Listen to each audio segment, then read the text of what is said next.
In this video, I'm going to give you practical examples on how to use YouTube in your classroom.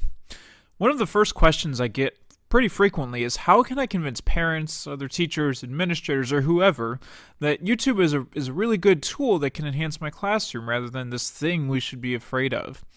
And there's a lot of fear about some of the content on the web, and I'm not going to be naive because some of that content is inappropriate for school. But what I will say is that there are a lot of ways to help filter that material from getting into your classroom if we use the right tools and we take really proactive precautions. And so here are some things that I do to do that. I'm in my account and I'm going to show you some playlists. Remember, in the video manager we have all of our uploads, and I have mine organized by content, like the gas laws or chemical reactions or genetics. And I use YouTube to act as a repository for my instruction. And that's one powerful thing it can do for you. If you're using content you've made yourself, YouTube is a great way to store it and then share it with your students or colleagues.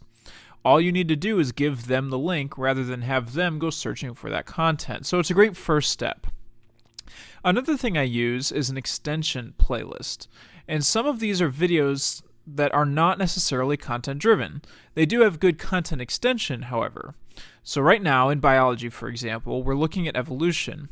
This is a video that was tweeted out by another science teacher, and I never would have found it if I hadn't seen it come through my Twitter feed. But it's about a caterpillar that's carnivorous, and most caterpillars aren't. I don't have an evolution playlist, but I put this in my extension playlist because it relates to what we're studying. What I can do then is just give this to the kids at an appropriate time in the unit to extend and challenge their thinking. I could also just link them to the playlist and have them look at any particular video on their own on any given day. I can then come back and ask questions like, why do you think this caterpillar evolved this way?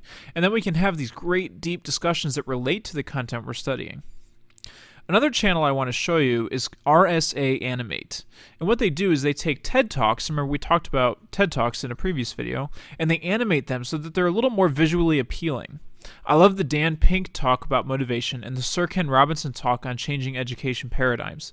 I've shown both of these videos to my students, and we've gotten into really great discussions about what we're learning and how education really should be and what they can do to change the education system we're currently in.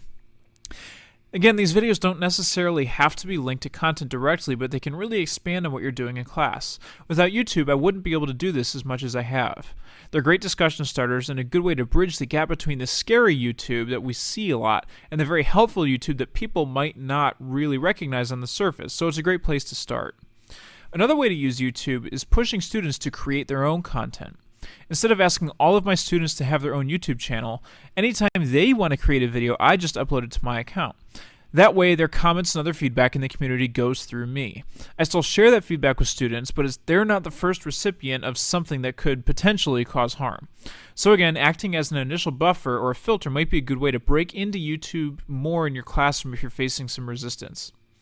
Lastly, I would say be strong and stay positive. If you can't start right away, work on building your own library so you have something to show people for the work you're doing and what you're trying to evangelize for. Positive examples are a great way to start conversations. Also, don't forget to subscribe to channels that will help you curate good content as you're producing your own. It'll take some of the burden off of your own shoulders, and you'll be able to focus on sharing great content with students rather than always be producing something. So, take whatever examples I just gave you and run with them. Make something that works well for you in your class setting, and always be trying to move forward.